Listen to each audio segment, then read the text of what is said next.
Here is a summary of the June 5th, 2025 Supreme Court opinion in the case called Catholic Charities Bureau, Inkerns versus Wisconsin Labor and Industry Review Commission, case number 24-154. Please note that this summary is read by an automated voice. The questions presented in this case are: does a state violate the First Amendment's religion clauses by denying a religious organization an otherwise available tax exemption because the organization does not meet the state's criteria for religious behavior? In addressing federal constitutional challenges, may state courts require proof of unconstitutionality beyond a reasonable doubt? Justice Sotomayor delivered the opinion for a unanimous court. Justices Thomas and Jackson each filed concurring opinions. Justice Sotomayor's unanimous opinion. Wisconsin law exempts certain religious organizations from paying unemployment compensation taxes. The relevant statute exempts nonprofit organizations operated primarily for religious purposes and operated, supervised, controlled, or principally supported by a church or convention or association of churches. Petitioners, Catholic Charities Bureau, Inc., and 4 of its sub-entities sought this exemption as organizations controlled by the Roman Catholic Diocese of Superior, Wisconsin. The Wisconsin Supreme Court denied the exemption, holding that petitioners were not operated primarily for religious purposes because they neither engaged in proselytization nor limited their charitable services to Catholics. Held, the Wisconsin Supreme Court's application of Section 108.0215H2 to petitioners violates the First Amendment. A. The First Amendment mandates government neutrality between religions and subjects any state-sponsored denominational preference to strict scrutiny. The Wisconsin Supreme Court's interpretation of Section 108.0215H2 imposes a denominational preference by differentiating between religions based on theological lines. Petitioners' eligibility for the exemption ultimately turns on inherently religious choices, namely whether to proselytize or serve only co-religionists in the course of charitable work, not secular criteria that happen to have a disparate impact upon different religious organizations. Because that regime explicitly differentiates between religions based on theological practices, strict scrutiny applies. B. The state argues that when it comes to religious accommodations afforded by the government, courts should ask whether the accommodation's eligibility criteria are the product of invidious discrimination to determine if strict scrutiny applies. In support of that rule, the state draws on Gillette versus United States. Gillette, however, is inapposite. Unlike the conscientious objector status in Gillette, which was equally available to members of all religions, the Wisconsin Supreme Court's interpretation of Section 108.0215H2 facially differentiates among religions based on inherently theological choices. The state next disputes the premise that petitioners were denied coverage because they do not proselytize or serve only Catholics in the course of performing charitable work. The state instead claims that petitioners were excluded because they engaged in no distinctively religious activity, meaning activities that express and inculcate religious doctrine. That understanding of the Wisconsin Supreme Court's ruling, even if assumed correct, cannot save the statute from strict scrutiny because decisions about whether to express and inculcate religious doctrine while performing charitable work are fundamentally theological choices driven by religious doctrine. See Section 108.0215H2 as applied cannot survive strict scrutiny because the state has not met its burden to show that the law's application is narrowly tailored to further a compelling government interest. Wisconsin contends that the exemption advances two principal interests. First, it argues that the law serves a compelling state interest in ensuring unemployment coverage for its citizens.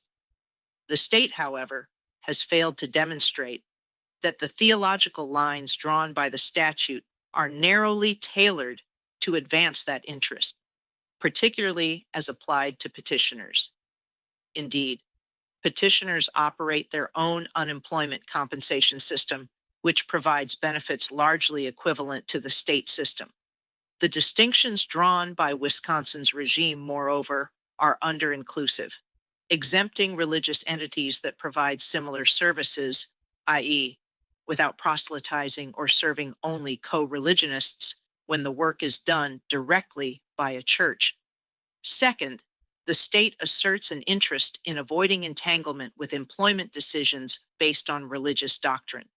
Resolving misconduct disputes for employees tasked with inculcating religious faith, the state argues, may require it to decide whether those employees complied with religious doctrine.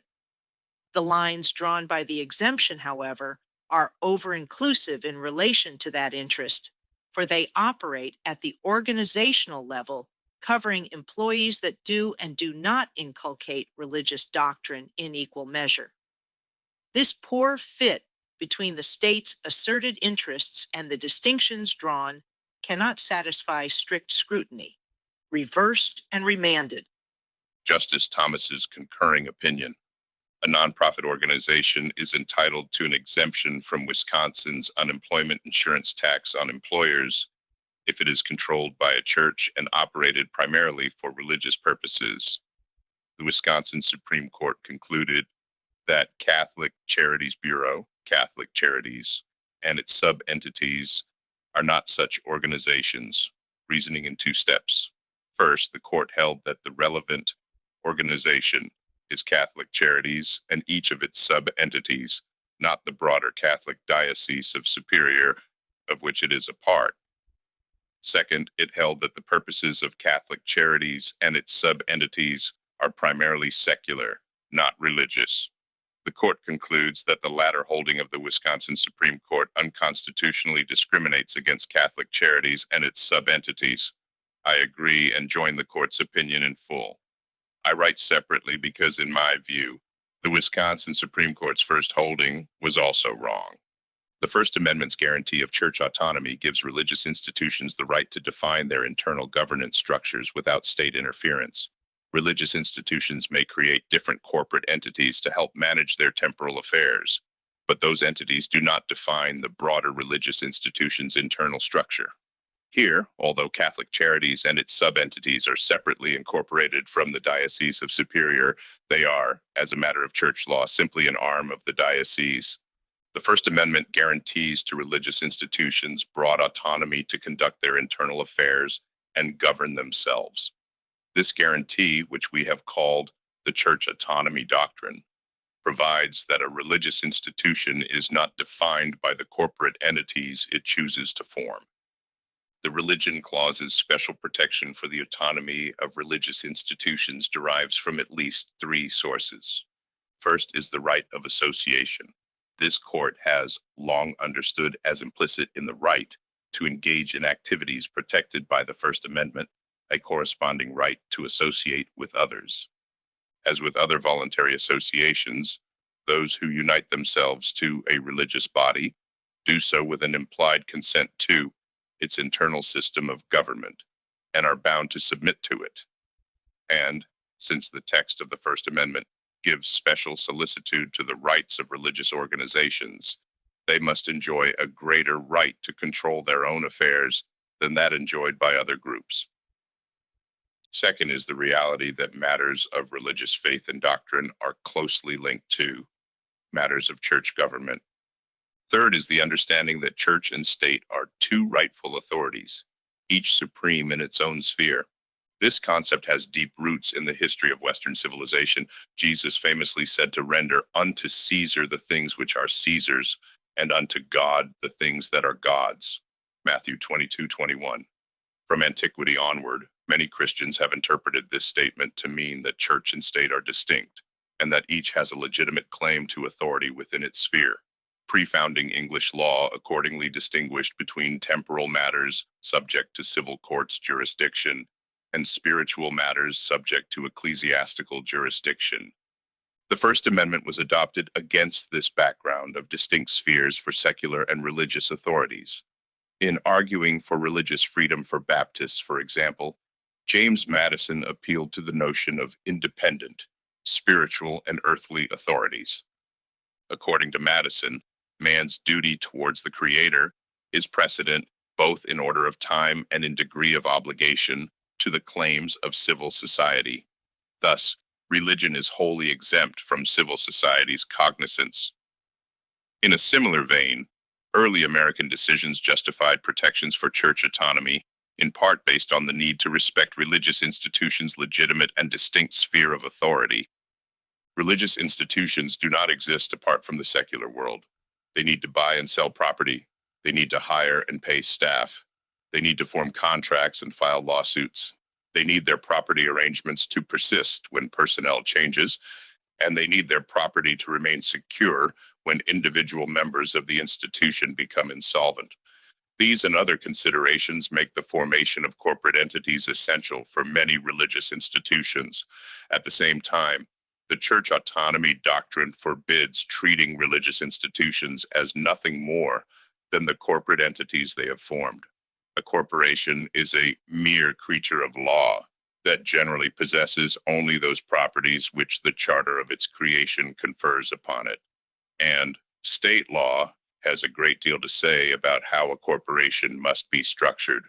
But under the church autonomy doctrine, religious institutions are a parallel authority to the state, not a creature of state law, and the state has no legitimate role in defining the structure of its polity. To conclude that a religious institution has no existence outside its corporate form would be, in effect, to decide that our religious liberties are dependent on the will of the legislature and not guaranteed by the Constitution. We have recognized that the original understanding of the religion clause's protection of church autonomy is reflected in early post-ratification practice. Hosanna Tabor. Here, that history confirms that religious institutions are more than the corporate entities that they form, and that conflating the two undermines the First Amendment rights of religious institutions. As a matter of church law, Catholic Charities and its sub-entities are an arm of the Diocese of Superior, and thus, for religious purposes, are not distinct organizations. But when determining whether Catholic Charities was a religious organization entitled to a tax exemption, the Wisconsin Supreme Court nevertheless relied on Catholic Charities' separate corporate charter to treat it as an entity entirely distinct and separate from the diocese, that holding contravened the church autonomy doctrine. The Wisconsin Supreme Court disregarded this structure of Catholic Charities and its sub-entities in adjudicating the case below. The court acknowledged Catholic Charities' status as an arm of the Diocese of Superior subject to the bishop's control. It nonetheless viewed Catholic Charities and its sub-entities as distinct, non-religious organizations, merely because they are separately incorporated. By failing to defer to the Bishop of Superior's religious view that Catholic Charities and its sub-entities are an arm of the diocese, the Wisconsin Supreme Court violated the church autonomy doctrine. The court correctly holds that Catholic Charities and its sub-entities have suffered unconstitutional religious discrimination, even on the assumption that those entities should be considered in isolation. I would reverse for an additional reason, that the Wisconsin Supreme Court violated the church autonomy doctrine. However incorporated, Catholic Charities and its sub-entities are, from a religious perspective, a mere arm of the Diocese of Superior. The Wisconsin Supreme Court should have deferred to that understanding, and its failure to do so amounted to an unlawful attempt by the state to redefine the diocese's internal governance. Justice Jackson's concurring opinion. The Federal Unemployment Tax Act, FUTA, allows a state to exempt from its unemployment coverage mandate any organization which is operated primarily for religious purposes and which is operated, supervised, controlled, or principally supported by a church or convention or association of churches. 26 United States Code, Section 3309B1B. Like many states, Wisconsin enacted a religious purposes exemption that tracks Section 3309B11B. As the court explains, the Wisconsin Supreme Court's application of that exemption has created a constitutional problem. The state treats church-affiliated charities that proselytize and serve co-religionists exclusively differently from those that do not. Because I agree that this distinction violates the neutrality principle of the Constitution's religion clauses, I join the court's opinion in full. I write separately because, in my view, FUTA's religious purposes exemption does not distinguish between charitable organizations based on their engagement in proselytization or their service to religious adherents, nor does that exemption differentiate based on religious motivation, as the government, as amicus, insists. Rather, both the text and legislative history of FUTA's religious purposes exemption confirm that Congress used the phrase operated primarily for religious purposes to refer to the organization's function, not its inspiration. Put differently, Section 3309B1B turns on what an entity does, not how or why it does it. This case arises out of a dispute about the meaning of the phrase operated primarily for religious purposes in Wisconsin. Stat Section 108.02, which tracks Section 3309B1B. When the Wisconsin Supreme Court affirmed the denial of petitioner's exemption request, it concluded that this clause requires judicial inquiry into both the motivations and the activities of the organization. With respect to activities, the court examined how Catholic Charities and its sub-entities provided their charitable services, and in particular, whether they did so while attempting to imbue program participants with the Catholic faith or supplying any religious materials to program participants or employees. They did not. It also observed that both employment with the organizations and services offered by the organizations are open to all participants regardless of religion. The court further suggested that a church-affiliated charity would likely obtain the exemption if it engaged in teaching, evangelism, and worship, but not otherwise. The government urges us to hold that FUTA's use of the phrase operated primarily for religious purposes refers only to why the organization is engaging in the charitable work at issue, i.e., the motivations that drive the organization to conduct its activities. It argues that in the context of an individual, the word purposes most naturally refers to the mental state accompanying their activities. So the government contends a charity's eligibility for the exemption must turn on its underlying motives. In my view, however, neither Wisconsin's motivations plus activities reading, the how, nor the government's motivations only interpretation, the why, accurately captures what Congress intended when it devised Section 3309B1B to allow an exemption for church-affiliated entities that are operated primarily for religious purposes. I think instead that Section 3309B1B relates solely to what the entity does. I reached that conclusion first by examining the text of the provision and then by consulting the statute's established enactment history. These sources clarify that the religious purposes exemption is not applicable to general charitable organizations, e.g., soup kitchens, hospitals, or orphanages. Rather, Congress designed the exemption to capture a much narrower category of employers, church-affiliated entities that exist to perform religious functions. Start with the text. To fall within Section 3309B11B's exemption, an employer must satisfy two requirements. First, it must be operated primarily for religious purposes, Section 3309B1B. Second, it must be operated, supervised, controlled, or principally supported by a church or convention or association of churches. Here, no one disputes that the Catholic Church operates, supervises, controls, or principally supports the charities at issue. The fight is over whether church-affiliated charitable organizations, sub-entities that primarily provide job training, mental health, and other services to those with developmental disabilities, along with the entity that oversees these and other charities, satisfy the first requirement, that is, whether they operate primarily for religious purposes within the meaning of this provision. Notably, the language of the provision only goes so far because Section 3309B1B does not define the term religious purposes, and purposes admits of several possible meanings. When used in certain contexts, such as on purpose, the term can refer to one's intent, but it can also mean an end or aim to be kept in view in any plan, measure, exertion, or operation. Another way of conceptualizing this second definition is the object which one has in view, or the object for which anything is done or made, or for which it exists. This accords with common usage of the term. If something is put to no good purpose, then it is not performing any effective function. The government does not dispute that purposes can refer to ends, but it views ends as relating solely to an organization's fundamental motivation for its affairs, not the nature of its activities. The government does not explain how it makes this logical leap from the entity's end, i.e., the object it exists to achieve, to the entity's motivation, i.e., its inspiration for seeking that achievement. In my view, the only way to close the gap is to try to ascertain Congress's intent. That is, because religious purposes is susceptible to more than one reading in this context. It could mean either what an entity does or why it does it.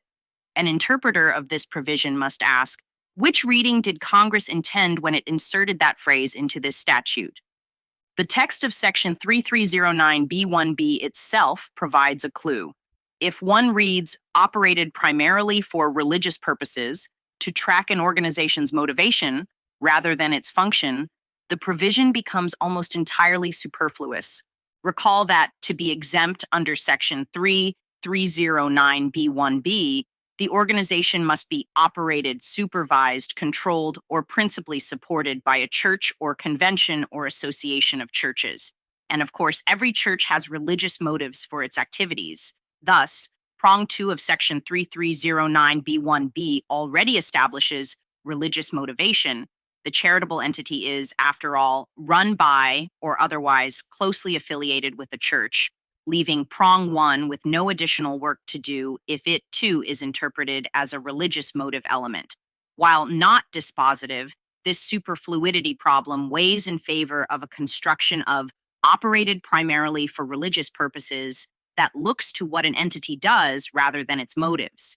The functional understanding of operated primarily for religious purposes also makes perfect sense. So interpreted, it addresses a different factor than prong 2 because it gets at what the church-run entity actually does. Workforce programs train workers, hospitals care for the sick, soup kitchens feed the hungry, shelters house the homeless.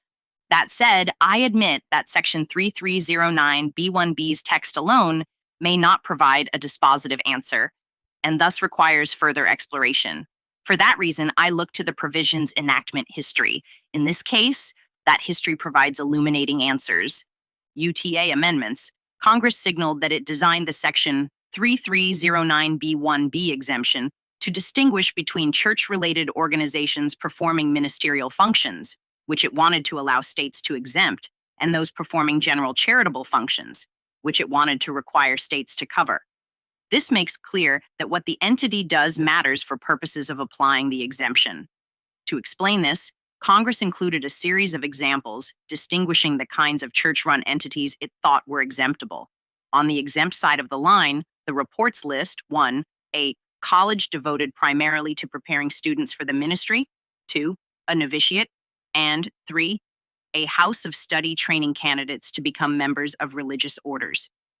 On the non-exempt side of the line, the reports state that a church-related, separately incorporated charitable organization, such as, for example, an orphanage or a home for the aged, would not be considered under this paragraph to be operated primarily for religious purposes. Nowhere does Congress mention how, much less why, these paradigmatic entities go about their work.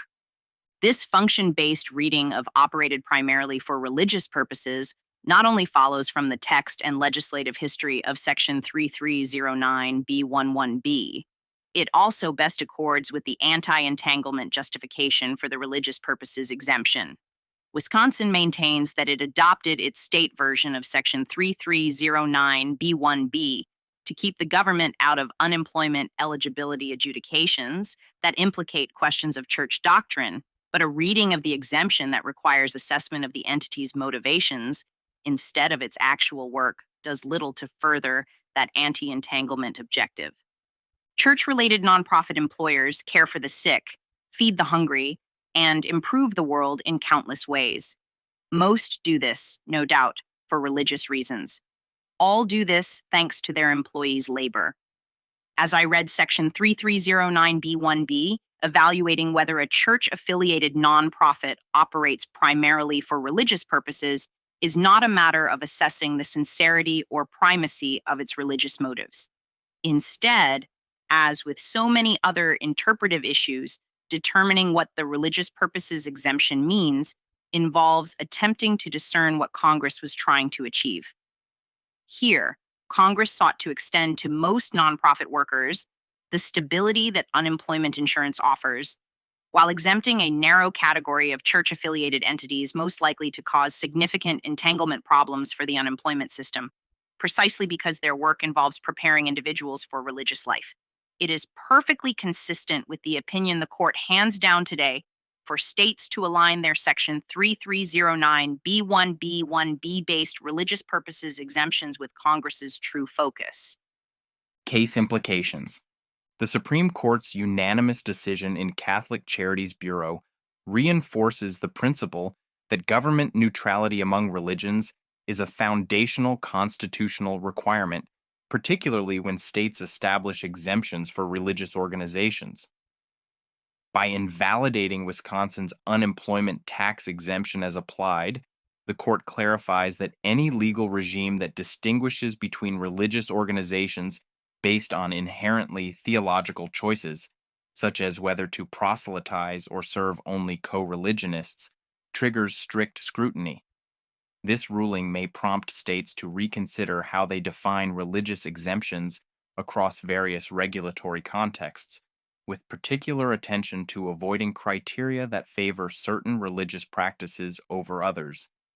Religious organizations performing charitable services may now have stronger claims to existing religious exemptions, regardless of how they perform their charitable work, as courts will be more attentive to avoiding denominational preferences that discriminate along theological lines.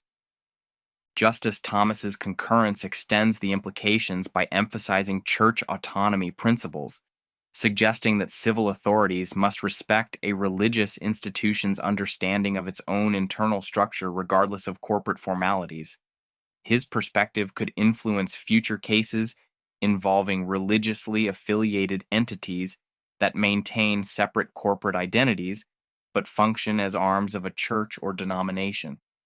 Meanwhile, Justice Jackson's concurrence provides a more restrictive view of the federal religious purposes exemption, suggesting it was designed specifically for church-affiliated entities performing religious functions like training ministers rather than general charitable services. This functional interpretation of religious purposes could influence how lower courts and state agencies interpret similar exemptions going forward, potentially limiting their scope to organizations whose primary function, not just motivation, is distinctly religious. Together, these concurrences signal potential tensions in how broadly religious exemptions might apply to affiliated charitable organizations in the future.